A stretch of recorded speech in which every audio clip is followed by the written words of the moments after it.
Everyone, मैं अपूर्वा और हम क्लास 10th का सेकेंड चैप्टर पढ़ रहे थे एसिड्स, बेसिस एंड सॉल्ट। तो आज बच्चों हमें यहाँ पर डिस्कस करना है how strong is an acid और अ बेस, कि कोई भी एसिड और बेस कितना स्ट्रॉन्ग होता है वो हम आज पढ़ेंगे, किस तरीके से हमें डिटरमाइन करते हैं। सबसे पहले अगर आप समझें कि आपको इस चीज़ की ज़रूरत क्यों पड़ी, किसी भी एसिड या बेस की स्ट्रेंथ निकालने की ज़रूरत आपको क्यों पड़ी, तो अगर मैं बात करूँ कुछ एसिड ऐसे होते हैं जिसे हम खा सकते हैं, जैसे कि लेमन में जो एसिड होता है, टमेटो में जो एसिड होता है, या फिर कोई भी अनराइपन्ड फ्रूट है, इनमें जो भी एसिड होगा ये ऐसे एसिड्स हैं जिनका आप इनटेक कर सकते हैं, या फिर वो एसिड जिनको आप इजीली खा सकते हैं। अब सेकेंड में बात करूँ, ऐसे एसिड मान लीजिए सल्फ्यूरिक एसिड, हाइड्रोक्लोरिक एसिड, ये एसिड्स ऐसे हैं कि अगर आपने इन्हें खाया तो आपके टंग पर छाले हो सकते हैं। मतलब ये दोनों एसिड है तो दोनों एसिड, पर दोनों की कैटेगरी अलग अलग है। एक वीक एसिड है और एक और कैसा एसिड है बच्चों, स्ट्रॉन्ग। वीक एसिड को आप खा सकते हैं, जबकि स्ट्रॉन्ग एसिड को आप टच भी नहीं कर सकते। खाने की बात तो बहुत दूर रही, आप स्ट्रॉन्ग एसिड को टच भी नहीं कर सकते। तो क्वेश्चन आता है कि हम इस प्रॉब्लम को कैसे सॉल्व करेंगे, कि अगर मुझे दो एसिड्स दे दिए और मुझे पता लगाना है कि कौन सा एसिड स्ट्रॉन्ग है और कौन सा एसिड वीक है, तो मैं कैसे पता लगाऊंगी। तो बच्चों इसे, ये जो प्रॉब्लम है इसे सॉल्व करने के लिए यहाँ पर कॉन्सेप्ट आता है पीएच का। किसका कॉन्सेप्ट आता है बच्चों, पीएच का। यहाँ पे पी का मतलब होता है पोटेंस। पी का मतलब क्या होता है, potence, and potence means power. मतलब कि जो भी H+ आयन है, H+ आयन की जो भी पावर है वो हमें किससे पता चलती है, यहाँ पर पीएच स्केल से पता चलती है। यहाँ पे P मतलब हो गया पावर और H मतलब हो गया hydrogen ion. Power of hydrogen ion is pH. Okay, अब ये जो पीएच है इसकी एक स्केल रहती है, उस स्केल से हम पता लगाते हैं कि कोई भी एसिड और बेस कितना स्ट्रॉन्ग है या फिर कितना वीक है। तो सबसे पहले हम यहाँ पे डेफिनेशन देखते हैं। ये जो है यहाँ पर आएगा आपका पोटेंस।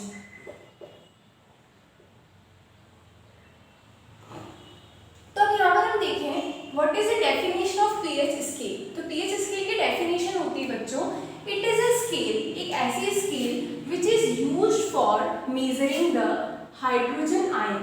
क्या हेल्प करती है हमें, हाइड्रोजन आयन की कंसंट्रेशन को, हाइड्रोजन आयन कंसंट्रेशन को मेजर करने में हेल्प करती है।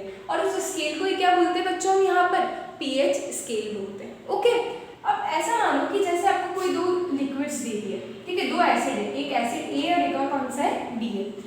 दोनों में एसिड प्रेजेंट है और इस एसिड में आपने वाटर ऐड कर दिया। मान लो इसके अंदर 10 आयंस प्रोड्यूस हो रहे हैं और इसमें कितने आयंस प्रोड्यूस हो रहे हैं बच्चों, 20। तो हाइड्रोजन आयन किसके अंदर ज्यादा है, ऑब्वियसली इस वाले में हाइड्रोजन आयन ज्यादा है। और अगर हाइड्रोजन आयन ज्यादा है तो हम क्या बोल सकते हैं, जो भी एसिड होगा वो कैसा होगा, स्ट्रॉन्ग होगा। ठीक है, तो अब यहाँ पर हम देखते हैं कि पीएच स्केल से हम क्या समझ सकते हैं, फिर क्या कंक्लूजन निकलता है पीएच स्केल का। सबसे पहले तो ये समझते हैं कि पीएच स्केल कैसे वेराई करती है। पीएच की जो वैल्यू होती है वो बच्चों स्टार्ट होती है 0 से और एंड कहाँ पे होती है, 14 पे। मतलब पीएच की मिनिमम वैल्यू 0 हो सकती है, मैक्सिमम वैल्यू कितनी हो सकती है, 14। अब आप 0 और 14 का हाफ करेंगे तो कितना आ जाएगा बच्चों, 7। तो 7 जो होता है वो क्या होता है यहाँ पर, न्यूट्रल। और 0 से 7 के बीच की बात करूं तो ये एसिडिक, और 7 से 14 के बीच की बात करूं तो वो क्या होता है बच्चों, यहाँ पर बेसिक। फर्स्ट चीज तो ये। अब सेकंड यहाँ पर हम देखें कि अगर मैं 7 से 0 की तरफ चलती हूँ, मतलब 7 जो हमारी न्यूट्रल वैल्यू है, इससे जब मैं 0 की तरफ चलती हूँ तो हम यहाँ पर क्या देख रहे हैं, increase in the concentration of H+ ion. कि 7 से जब 0 की तरफ चलेंगे तो जो H+ आयन है इसकी कंसंट्रेशन क्या हो जाएगी, यहाँ पे इंक्रीज। अभी मैंने यहाँ जो दो सॉल्यूशन ए और बी, इन दोनों सॉल्यूशन के केस में क्या बताया था कि जिसके पास H+ आयन ज्यादा होते हैं वहां पर एसिडिक कैरेक्टर भी ज्यादा होगा। तो ऑब्वियस सी बात है कि 0 से यहाँ पे जो वैल्यू 1 2, इधर H+ आयन ज्यादा है, और अगर H+ आयन ज्यादा है तो यहाँ पे क्या हो जाएगा बच्चों, एसिडिक कैरेक्टर भी इंक्रीज हो जाएगा। क्लियर है। फिर मैं बात करती हूँ 7 से 14 की। When we move from 7 to 14 तो हम देखेंगे कि यहाँ पे OH- आयन की कंसंट्रेशन क्या हो रही है, इंक्रीज। अगर OH- आयन की कंसंट्रेशन इंक्रीज हो गई तो ये क्या हो जाएगा बच्चों, बेसिक। क्या हो जाएगा बच्चों यहाँ पर, ये बेसिक। जैसे हम ऑलरेडी पढ़ चुके हैं कि एसिड्स हमेशा क्या प्रोड्यूस करते हैं, H+ प्रोड्यूस करते हैं, बेसिस हमेशा क्या प्रोड्यूस करते हैं, OH- प्रोड्यूस करते हैं। तो 7 से 14 छोड़ रहे तो OH- आयन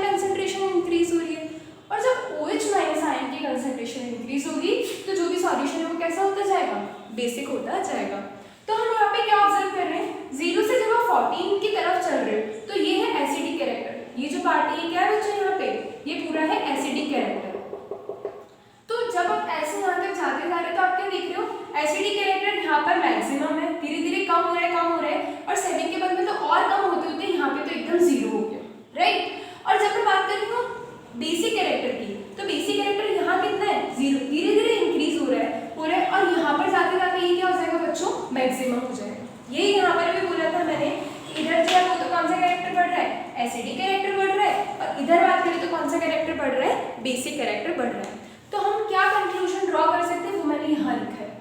मैंने यहाँ बोला कि जब 7 से 0 की तरफ जा रहे हैं तो पीएच की वैल्यू क्या हो रही है, डिक्रीज, तो लेस वैल्यू ऑफ पीएच। जब पीएच की वैल्यू कम हो रही है तो हाइड्रोजन आयन की कंसंट्रेशन क्या हो रही है बच्चों, इंक्रीज। तो यहाँ पे क्या लिखा है, increase in the H+ concentration. और H+ जितने ज्यादा एसिड क्या होगा बच्चों, उतना ही ज्यादा स्ट्रॉन्ग। तो यहाँ पर क्या लिख सकते हैं हम, स्ट्रॉन्ग एसिड। अब बात आती है नेक्स्ट 7 से 14 की। 7 से 14 के लिए यहाँ पर more value of pH, pH की वैल्यू 7 से 14 जाएंगी तो इंक्रीज होगी 7, 8, 9, 10 इस तरीके से, ठीक है। अब अगर पीएच की वैल्यू इंक्रीज हो रही है तो H+ आयन की कंसंट्रेशन क्या होगी, डिक्रीज, क्योंकि अभी मैंने बताया था कि OH- आयन की कंसंट्रेशन क्या होने लग जाती है, इंक्रीज। तो अगर OH- इंक्रीज हो रहा है तो यहाँ पर हम ये भी बोल सकते हैं कि जो H+ होगा वो क्या होगा बच्चों, डिक्रीज। दोनों सही है, OH इंक्रीज भी सही है और H+ डिक्रीज भी सही है। तो यहाँ पर क्या लिखा है, H+ आयंस कम हो रहे हैं। और अगर ऐसा हो रहा है तो ये जो बेस होगा वो कैसा हो जाएगा बच्चों, स्ट्रांग हो जाएगा।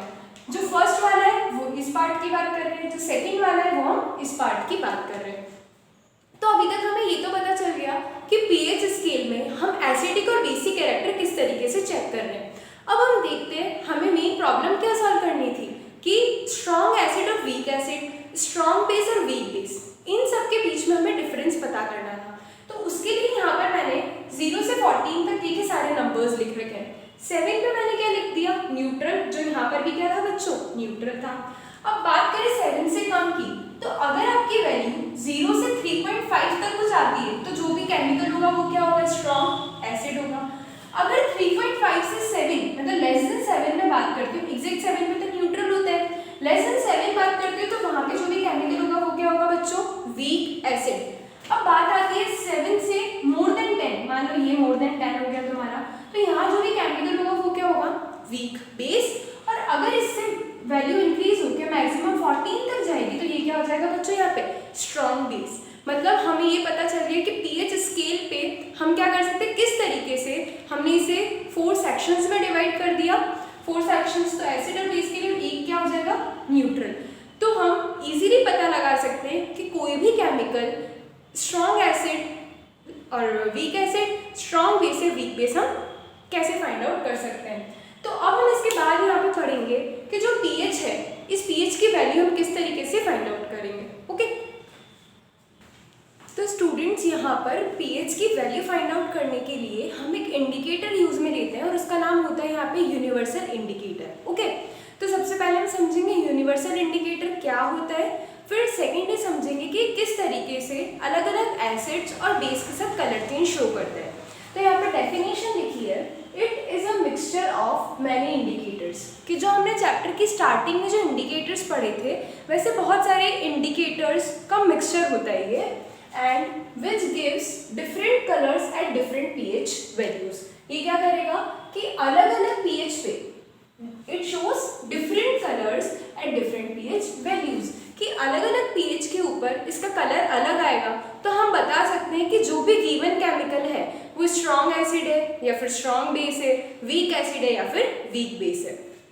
अब देखो हमने जो पीएच की पूरी रेंज पढ़ी थी वो क्या पढ़ी थी, 0 से 14 तक पढ़ी थी। तो यहाँ पे पूरी रेंज कहाँ से कहाँ तक लिखी है, 0 से 14। 7 पे हमेशा क्या आता है, न्यूट्रल, तो ये आ गया तुम्हारा न्यूट्रल।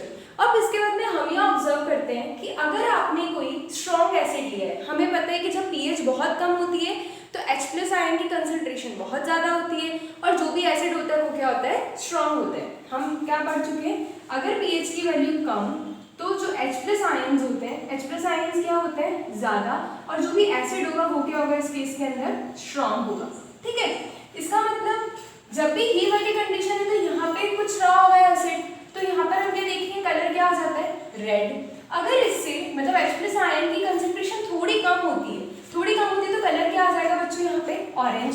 और H प्लस आयन अगर कंसेंट्रेशन और कम हो गई तो यहाँ पे कलर चेंज क्या आ जाएगा, येलो आ जाएगा। ठीक है, मतलब आपने कोई स्ट्रॉन्ग एसिड में डिप किया तो इसका कलर हो जाएगा रेड, थोड़ा वीक तो ऑरेंज, और बहुत वीक एसिड ले तो इसका कलर चेंज क्या हो जाएगा बच्चों, येलो हो जाएगा। अब बात करते हैं न्यूट्रल। न्यूट्रल होता है मतलब जो ना एसिडिक है और ना बेसिक है, तो उस केस में इसका कलर चेंज क्या होता है बच्चों, यहाँ पर ग्रीन। अब बात करते हैं 7 से ज़्यादा की। 7 से ज़्यादा अगर थोड़ा सा ज़्यादा हुआ, जो पीएच है उसकी वैल्यू थोड़ी ज़्यादा होती है 7 से, तो यहाँ पे क्या आ जाएगा, बेसिक होगा, थोड़ा बेसिक होगा, इसलिए कलर क्या है, ब्लू। जब बेसिक कैरेक्टर थोड़ा और इंक्रीज होगा तो कलर क्या आ जाएगा, डार्क ब्लू। और जब स्ट्रांगली बेसिक है तो उस केस में हम यहाँ पर क्या देखते हैं, कलर कैसा आ जाएगा, पर्पल। तो आपको ये जो पूरे कलर्स हैं वो बहुत इजीली लर्न हो जाएंगे, बस ये ट्रिक लर्न करनी है आपको। ये ट्रिक देखो, red, O means orange, Y means yellow, G मतलब ग्रीन। फिर नेक्स्ट जो ग्रीन है यहाँ तक आपके न्यूट्रल हो गए। फिर इसके बाद ये तीनों कलर्स बेसिस के हैं, तो बेसिस के कौन कौन से हो जाएंगे, blue, D means dark blue and P means purple. तो इसके यहाँ पे ट्रिक है आपकी, रोग, ROIG को लिखेंगे रोग, और BDP को लिखेंगे अपन यहाँ पे बुढ़ापा। क्या लिखेंगे, बुढ़ापा, कि जब बूढ़े हो जाते हैं तो बहुत सारी डिजीज हो जाती है, तो क्या लिखते हैं इसको, रोग, बुढ़ापा। तो आपके सारे कलर्स लर्न करने की ट्रिक हो गई, ROIG रोग, BDP बुढ़ापा, रेड, ऑरेंज, येलो, ग्रीन, और फिर उसके बाद बेसिस के लिए कलर हो जाएंगे blue, dark blue and purple. ठीक है, अब नेक्स्ट इसके बाद में आता है यहाँ पे कि यहाँ पे मैंने कुछ कॉमन एग्जांपल्स लिख रखे हैं, उनके पीएच की बात करते हैं हम कि इनकी पीएच क्या क्या होती है। ये आपको ऐसे लर्न करने की बिल्कुल ज़रूरत नहीं है, बस इतना सा पता होना चाहिए कि जो भी यहाँ पे मैंने फॉर्मूलाज लिखे हैं या फिर जो केमिकल्स लिखे हैं ये एसिडिक हैं या बेसिक, इतना पता होना चाहिए आपको। सबसे पहले बात करते हैं कंसंट्रेटेड HCl की। तो कंसंट्रेटेड HCl होता है ऐसा एसिड जिसके अंदर बिल्कुल भी वाटर ऐड नहीं हो, उसे हम क्या लिखते हैं, कंसंट्रेटेड, और उसको हम डिनोट करते हैं यहाँ पे CON। CON क्या शो कर रहा है यहाँ पे, कंसंट्रेटेड। कंसंट्रेटेड मतलब ऐसा एसिड जिसमें बिल्कुल भी वाटर ऐड नहीं हो, तो उसकी पीएच वैल्यू क्या होती है, 0। पीएच बहुत ही कम मतलब H प्लस आयन बहुत ज़्यादा, और वो एसिड क्या होगा, स्ट्रांग होगा। अब हमने यहाँ पे नेक्स्ट क्या किया, DIL। DIL का मतलब होता है बच्चों यहाँ पे डाइल्यूट। क्या होता है DIL का मतलब, डाइल्यूट। तो डाइल्यूट का मतलब होता है कि आपने थोड़ा सा एसिड लिया और उसमें क्या ऐड कर दिया, वाटर ऐड कर दिया, तो वो क्या हो जाएगा अपना डाइल्यूट HCl। तो इसकी पीएच कितनी आ जाएगी यहाँ पे, 1। अब बात करते हैं लेमन जूस। तो हमें पता है कि लेमन भी एसिडिक नेचर का होता है, तो इसकी पीएच क्या आ जाएगी बच्चों यहाँ पे, 2.2। अब बात आती है विनेगर की। विनेगर जैसे आप मार्केट से जो पिकल्स लेके आते हैं, जब उन्हें टेस्ट करेंगे तो उनमें एक थोड़ा अलग खट्टापन रहता है, वो किसकी वजह से रहता है, उनमें विनेगर ऐड होता है। और विनेगर की पीएच कितनी होती है, 4, मतलब ये वीक एसिड होता है। इसके बाद वाटर, तो वाटर कैसा होता है बच्चों, न्यूट्रल, और न्यूट्रल होने की वजह से इसकी पीएच कितनी होती है, 7। ब्लड की बात करें तो ब्लड की जो पीएच है वो 7.5, मतलब बहुत थोड़ा सा बेसिक होगा, बहुत हल्का बेसिक, मतलब ऑलमोस्ट न्यूट्रल ही बोल सकते हैं अपन इसको। फिर इसके बाद बात आती है मिल्क ऑफ मैग्नीशिया की। हमने इस चैप्टर की स्टार्टिंग में भी डिस्कस किया था कि जब एसिडिटी हो जाती है तो आप इनो लेते हैं, ठीक है, या फिर डाइजीन लेते हैं, तो उसमें कौन सा केमिकल प्रेजेंट होता है, मिल्क ऑफ मैग्नीशिया। तो ये जो मिल्क ऑफ मैग्नीशिया है ये आपकी बॉडी में जाएगा और जो भी एक्स्ट्रा एसिड प्रोड्यूस हुआ है फूड को डाइजेस्ट करने के लिए उसे बैलेंस कर देगा। तो कैसा होना चाहिए, बेसिक होना चाहिए। तो ये आता है आपका वीक बेस की कैटेगरी में आएगा, और इसकी पीएच कितनी हो जाएगी बच्चों यहाँ पर, 10। इसके बाद आता है सोडियम हाइड्रोक्साइड। सोडियम हाइड्रोक्साइड का फॉर्मूला होगा यहाँ पे NaOH। क्या फॉर्मूला होगा इसका यहाँ पे, NaOH, और it is a strong base, और इसकी पीएच कितनी होती है बच्चों यहाँ पे, 14 होती है। तो हमारा ये लेक्चर अभी यहीं खत्म होता है। नेक्स्ट लेक्चर के अंदर हम application of pH in a day to day life discuss करेंगे, और उसके बाद सॉल्ट्स जो इस चैप्टर का लास्ट टॉपिक है वो डिस्कस करेंगे। Thank you.